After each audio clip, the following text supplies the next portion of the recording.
Welcome to the Coffee Talk with Salty Vixen, where dive into deep thoughts, no topics to air.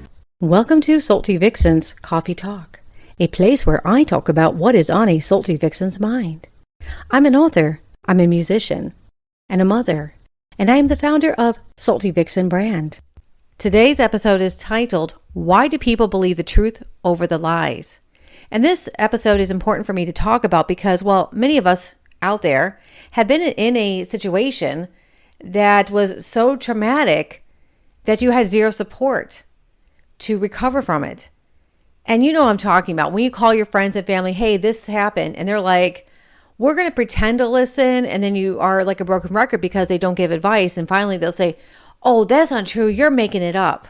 It happens to all of us. I had friends like that growing up when I said something was happening, and they said, oh, you're making that up. Why would we believe you? No one would like you. I had actually a good friend of mine at the time. He said, when I got to make out with my old middle school crush in November 2004, we're in our 20s at that point. He said to me, that's not true. He would never like you. I said, how do you know? We're all adults. We grow up. Now, my friends, that's not what a good friend is. A friend listens to you. A friend gives advice. But growing up, your childhood friends you find out weren't really your friends. They're incredibly toxic. I mean, it's rare to find that friend from your childhood years who are still your friend today. Sure, you got social media, sure, you have Facebook, but the reality of it is we all grow up, we all move on. Your friend circle gets smaller and smaller as we get older. And you start realizing one day when you're divorced like I am, holy shit, I'm alone. My thoughts are consuming me. Now I'm reminiscing about the past. Oh my gosh, I have no life. And this is why many people, like myself, become authors, because it's the only way we get to socialize through our words and letting other people know our words. I mean, unfortunately, that's the way the world is today. So those who are married, honestly, I do not wish you being single at all. The single world sucks. The dating world is a clown. And I talk about this all the time. I have a friend who's recently single, and they were telling me, oh my gosh, you're in a dating world. I'm like, it's a scary world. I don't know if I want to date. I said, well, it's good to get out there, but it's a scary world because everybody's stuck in a rut. Everybody has their stories. Everybody's gone through trauma. The problem is it takes a rare person to say, oh, you've been through trauma, so have I. I'm not your ex, and you're not my ex. We have common ground. We're bonding because we had trauma exes. We have a lot of similarities. But apart from that, finding that person that wants to grow from beyond that trauma is very, very hard to do. Because why? Well, swipe left, swipe right. We are constantly options. And I really, really hate that. And it's so damn frustrating. I mean, get to know somebody, And by the way, when a guy says to a girl constantly, okay, we're going to have a date, and then find a reason to get out of it constantly, it's incredibly frustrating. Then he wonders why. The girl bites his head off saying, hey, what's going on here? Do you want me? Like, this is confusing. Oh, yeah, I do. They string you on. It's really annoying. And unfortunately, this is what's been going on in a lot of the dating world too, at least in my experience. It sucks. Okay. So the topic today was something that I was talking to a buddy of mine. We reconnected, and because he's friends with this person that caused me really bad anxiety and trauma, someone who I care deeply about. And this is the man who I had a sexting relationship from 2017 off and on to about 2019-ish. So it was all together totaling up 2 years and 10 months. So it officially ended about 2020. I think it was like July of that year. And he was someone who I deeply cared for. I had the biggest crush on back in the day. Oh my God, he was so hot. Like he had the most, he was just a beautiful guy. A very talented person, great personality. I existed with him in high school when everybody else made fun of me. I looked up to him. Of course, my crush developed later on. And then, anyways, you know how it is when you have a crush. And I would see him off and on through college. And then now we're older, people married, divorced, whatever. We have lives now. And then one day he was lurking on my LinkedIn and for about 3 weeks. And finally, I'm just like, okay, I'll just add you. And I get nervous around him because of trauma he caused years ago. He had yelled at me in front of 102 members of marching band. Because I sat down to get some water due to the fact he was being so mean to me throughout that week already, acting like I did not exist, and I couldn't talk to him because it just, I don't know. I always wondered, did he like me back then? Why didn't he date me? Like that's something that stood out in my mind because that day I sat down and his best friend at the time was making me laugh, and he was watching me giggle, and I think it set him off that he thought his friend and I were flirting. It probably were. I mean, I was in high school. I didn't understand the concept of flirting. I did not have my first kiss then. It is what it is. I remember he slowly took his glasses off. He says, I see you laughing. Get your butt back in the field right now. I did not give you permission to get off the field or something like that. Which makes it why so easy for me to write BDSM stories, because he is my thought muse, essentially, the essence of him, because I actually do like the dominant part about him. It's sexy. It's arousing to me. And at the same time, it's always been hard for me to speak up to him. And, getting the wrath of him was hard for me because I'm an empath, and it was always hard for me to speak up as it is. And of course, his brother had given me his wrath in 8th grade, which is why I was so timid throughout my high school years. The funny part was, when I got to know this dude my freshman year, I felt protected by him because of what his brother did the previous year. Like, I was like, okay, his brother's not gonna make fun of me anymore because now I'm with the elder one. It was something psychological, I know. Probably because I had no friends who ever stand up for me ever, and only one person did, went to the rival high school.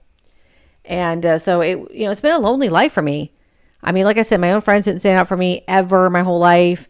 We stopped being friends right after I made out with my middle school crush in November 2004, after they were pissed off that I had a life and I got to do things without them. How dare I have fun? I shit you not, these were my friends at the time. And it's sad, people should be kind to one another. They should support one another, not use each other. So going back to the whole thing with this dude, it was a sexy relationship. He was, like I said, I love the dominant part about him. He had me do things, say things I'm not proud of.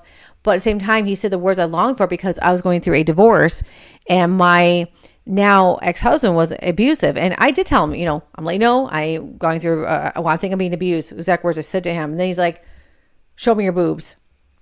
And then he would text me later on, finished.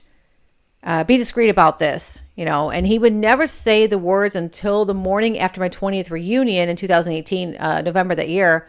The following morning, I can't do this anymore. Why? Well, because I'm married. And I was like, holy shit, what? And we had, sexting. We did FaceTime sex session, one of them, when he was at work. And it was just devastating to me. I'm like, holy shit balls. Did you realize what kind of position you put me in? And I realized now, holy cow, he used me for sex. And that's the first time I've ever experienced this. And of course, you people out there, when it happens to you, it's just, you're like, what just happened? Especially in the dating world, when a guy will butter you up, love bomb you just so they get sex. And then they don't talk to you the next day. And of course, you're going, what the hell? Are you using me? No, buddy. You made all these promises. And it's just a frustrating thing. But with him, it was like, I never once would expect that he would do that to me. And so when I've, over the years, told some people that used to know him, they're shocked. They're like, no, that's no way. No, he wouldn't do that. I said, do you realize what he did? And then I was silenced. Like, there is so much more I'm not going to even say on my podcast here. A lot more that happened that I'm still shaking after 3.5 years when it officially ended. Or it'll be 4 years soon. I am still shaking about it because he terrifies me. Because, I'm in love with him. I'm in love with who he was before all that happened. It's an emotion. And I shouldn't have to hide that emotion, but I'm not going to act on it.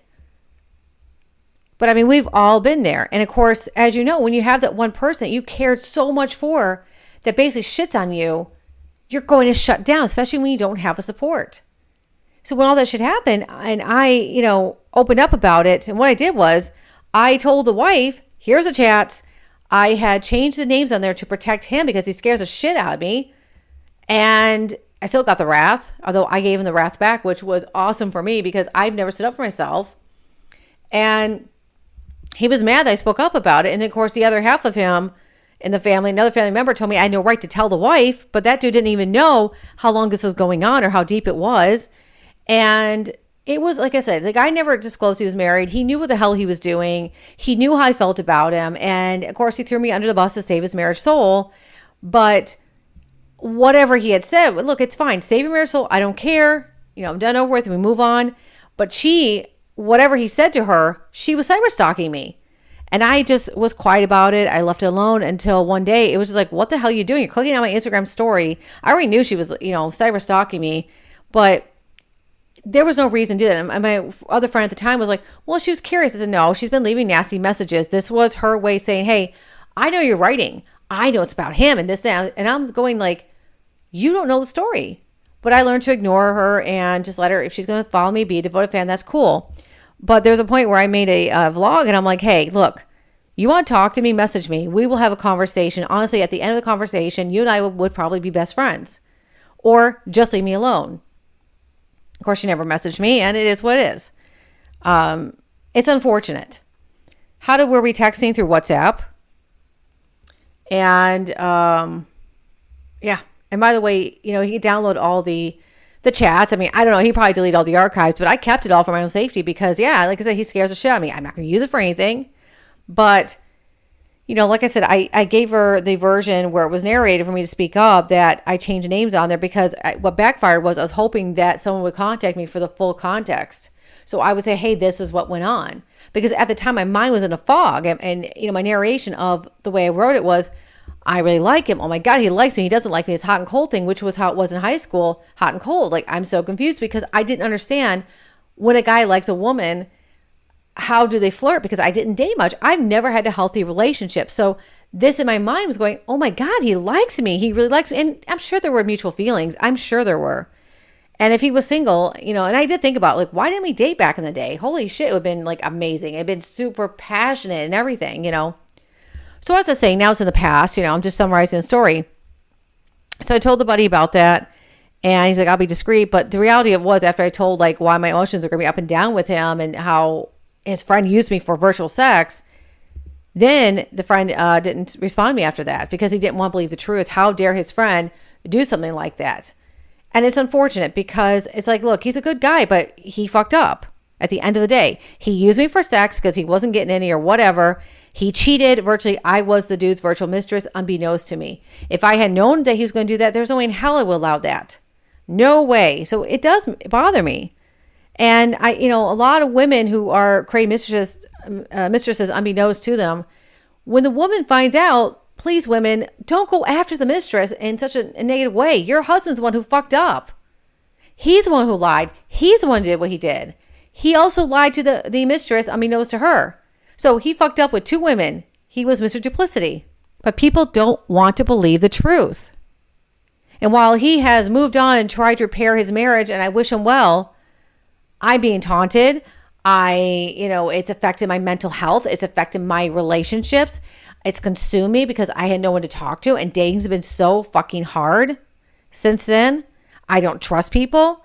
And it's very hard, because I think that everyone's going to use me for sex because of what this dude had done. And I wish I could talk to him and say, hey, this really hurt me what you did. But, it's not over with. Now, why don't people want to hear the truth? Why do they want to believe the lie? Because they want to believe the good of that person. Many people do not want to hear the truth because if they believed it, then they would become responsible to do something with it. They would rather stay in their comfort zone until it gets uncomfortable enough for them to have to make a change. So it's easier for some to just adopt a belief that their family, friends, or social and mainstream media tells them it is. It's like the whole Trump factor. The media says one thing because they are against Trump and they know a majority of people are going to believe in all the crap. Trump's speaking in his own voice with facts and people don't want to hear the facts. You ever notice that? Like all this wokeism videos out there since Trump became president, like women are cutting off sex and dyeing their hair blue or shaving it or whatever because Trump is president. First off, who gives a shit you're doing that? If you don't like him, cool. It doesn't affect me. It doesn't affect anyone else. You're just making views. That's all you're doing. And you're ruining your own hair. But if you want to do that, cool. It's your prerogative. But you do you shine.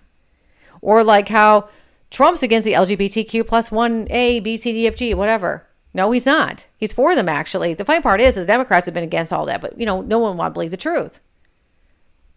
That's the world we're living in today. People don't want to believe the truth. And you see, instead of people doing their own research and coming to their own conclusion, they want to hear, oh, there's no way that person's a monster. There's no way that person used me for sex. There's no way the media lies. So if they do the research and come to a conclusion, that way if it turns out to be wrong, they don't have to be held accountable because it wasn't their interpretation to begin with. So in my case, because I had zero support, his family member who told me I know business telling the wife, and that affected me, that statement there. And I'm sitting there, I'm like, dude, we grew up together. You gave me the worst wrath in 8th grade. You knew me, but never really knew me. But after the shit of the fan, like, why didn't you contact me to find out the full story? I could give you a whole chat, or find out, like, after emotions calmed down, to find out why it affected me so much. And he never did. See, he's, a good guy. Like, they're both good people. Like I said, I always will hold them in high regards, but that was a shitty moment. He probably forgot about this, although he does know I'm Salty Vixen. They all know. And I don't think they realize what effect on my mental health this was. And it sucks. I hope to find somebody that's good to me. I hope somebody that treats me right. Instead of, like a guy I'm dating goes, oh, hey, I'm going to promise a date and constantly back out of it. What the hell are you hiding? Well, nothing. And I've been to the house and everything. He ain't hiding anything. It's just lazy. It's so damn frustrating.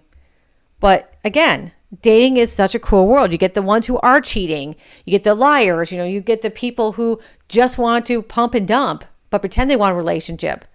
And it's been a constant thing. And it's unfortunate. And there's a point where you're just like, you know what, fuck it, I'll just get a friends with benefit thing. Actually, this one guy I'm kind of seeing, he was like, oh, I don't do hookups. I'm like, well, what do you think that is? I come to your house, I only see you once or twice a month, and we watch a movie and have sex. That's a hookup situation. Well, I don't want to hook up. I don't do that. I would never take advantage of it. I'm like, but you never take me out on dates. And every time you say there's a date or the kids meeting, and it's been almost a year, I'll be frank with you, it's pretty much stringing me along when you constantly cancel. I put up with it because I like hanging out with you.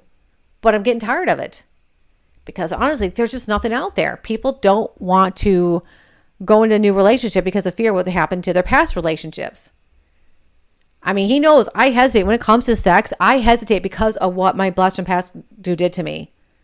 I'm always worried that they're going to use me for sex because that's what he did. And for his better half, his wife to cyber stalk me, not knowing the full story. I wish she would understand the effects he had on me. They're trying to repair their marriage, or they have, and I hope they have. God bless them. I wish them well. L'chaim, to life. I know it's toasty and drink, but I love that word in Hebrew. L'chaim. But it has affected me so much because I now marked a scarlet letter. She's walking eggshells around him. I don't think she believes him. And, I would like to put this out there. If we were chatting on WhatsApp and he knew about WhatsApp and I didn't, how many other women did he do this to? I know I'm not the first. There's no way I'm the first. I never knew what WhatsApp was. Just put it out there. WhatsApp should not even be invented, in my opinion, because it's a way to cheat. You can text your phone. What's the difference? You have other services. Why are we using WhatsApp? Because people cheat. It's like sending dick pics. Do you know how many dick pics women get unsolicited like all the freaking time? I had a guy on a dating app I met and we exchanged numbers. We're chatting. He knows I'm Salty Vixen. I gave him a story because I'm bored, right? I don't mind. And then he just sent me his dick and I'm like, oh, hello, nurse. Actually, my exact words are, hello, nurse, a freak. I'm sitting on my couch. Like, I did not need to see a dick pic so close up. Oh, we're going to have a date. We're going to have a date. Of course, it never happened. I went to my 20th reunion and I know several of the men's penises because they showed it to me on social media over the years. Same thing when I was a non-play member at Beaufort Polo Club in 2004. I can never look at about the Inner Circles, Prince William's friends, the Inner Circles face again because I know what their penises look like because they whipped it out. Yeah, their sexual harassment was very common back in the day, but we don't talk about that now, do we? And that's the polo world.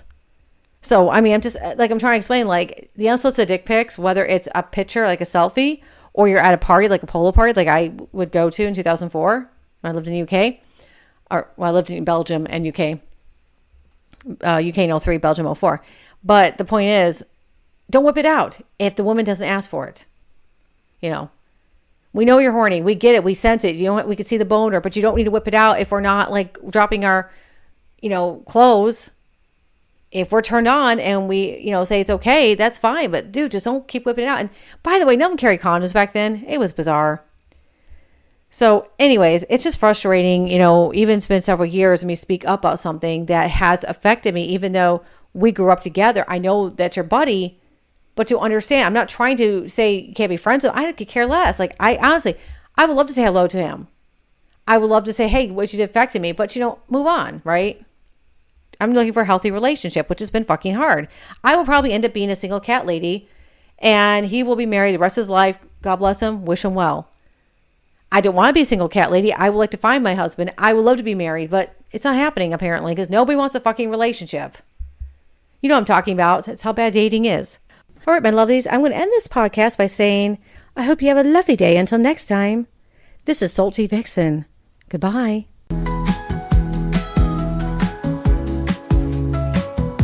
and share with me. So let's chat about the highs, let's chat about the lows. In this cozy little corner, anything goes. Every sip tells a story, every word brings a smile. With every conversation, we'll go that extra mile.